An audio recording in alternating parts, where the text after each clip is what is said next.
In this video, I'm going to show you my iPad-First desk setup. It's clean, practical, and built to flip between my gaming PC, my work-issued ZBook, aka the powerful and painfully clunky laptop, and my iPad Pro, and all that without attaching a single cable. So why iPad first? The iPad is actually my favorite device to work on, whether it's writing or just plain old planning stuff. So the natural next step was to build a desk setup around the iPad. So let's talk about the foundation of this setup, the L-shaped Flexispot standing desk. This is my third Flexispot desk.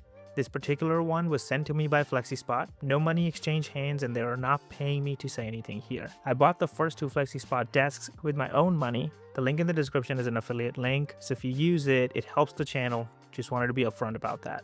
Getting back to the desk, it's an L-shaped standing desk, and this white top was the only option available in this model, but my older bamboo one, in my opinion, is still the better looking option. Even after years of use, there are barely any signs of wear. The desk comes unassembled in two separate boxes, one box for the legs and the other box for the tabletop. The assembly was about as annoying as these things usually are.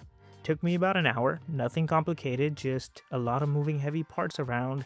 Way too many screws. Once it's up, it's rock solid. Even at full standing height, there's very little wobble. You can lean on it, type on it, whatever, it just holds up. The controller gives you 3 memory presets, up and down toggles, and a timer that automatically raises the desk to the standing position after a set interval. There's also a USB port on the controller. With all the USB ports on the desk itself, I don't really see a need for that. For cable management, I've also got a cable management tray from Flexispot that holds, or I should say hides, most of the cables, and the rest I've routed through a few cable channels. And from a standing height, from a good enough distance, it looks clean, and honestly that's all I care about. I'm a single display kind of a person, and this 34-inch Samsung Ultrawide monitor has been solid. It's 3480 by 2560, 100 Hz, and gives me just enough room to stack a couple of windows without feeling cramped. Stage Manager on the iPad has a certain reputation that we all know about, but for whatever reason, it actually behaves really well on this monitor. The monitor sits on a bamboo stand which also has 2 separate shelves in it. On the left side, Thunderbolt cable is used to route the video to the monitor. I mostly use the 11-inch iPad Pro here, but my 13-inch iPad fits perfectly. And the reason I like this setup is because when something needs Face ID, I just slide out the iPad and let it do its thing and push it back in. The short end of the L shape is my iPad part of the desk setup. I use this area to quickly jump on the iPad for any sketches or even running automations using shortcuts. Going back to the desk setup, my keyboard is a low profile 85 key mechanical keyboard. And the only reason I picked this up or stuck with it is because how good this sounds. Listen to it. It doesn't have any VIA or QMK support out of the box, which is annoying, but I have fixed that with a VIA adapter from Eppomaker. Next to that, I have my MX Master 3S, the quintessential YouTuber mouse. Honestly though, it is a bit bulky for CAD or any gaming related workflows, but it is just fine for everything else. Also, pro tip, never buy a mouse in white. Imagine being Indian and ending up with turmeric stains on your mouse. Yeah, I don't have to imagine that, I just have to deal with it.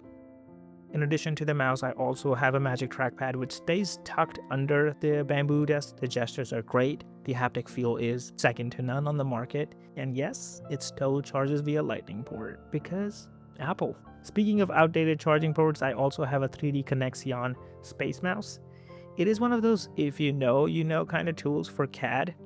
Still uses a micro USB, but it works better than any other solution on the market. This USB switch is the key to this desk setup. It lets me switch between my gaming desktop, my ZBook, and my iPad without replugging anything. For audio, I have a pair of Audio-Technica M50Xs, and I've been using them for years. I've had to replace the earpads once, and they're still going strong. They connect through the USB switch's 3.5mm headphone port, so that audio follows whichever device I'm on. I also have a microphone on this setup, which is a cheap Blue Snowball microphone on a cheap microphone arm. I know I barely touched on it at the beginning, but the ZBook is an insanely powerful machine and is probably equally as annoying. It needs at least 90 watts to even consider charging.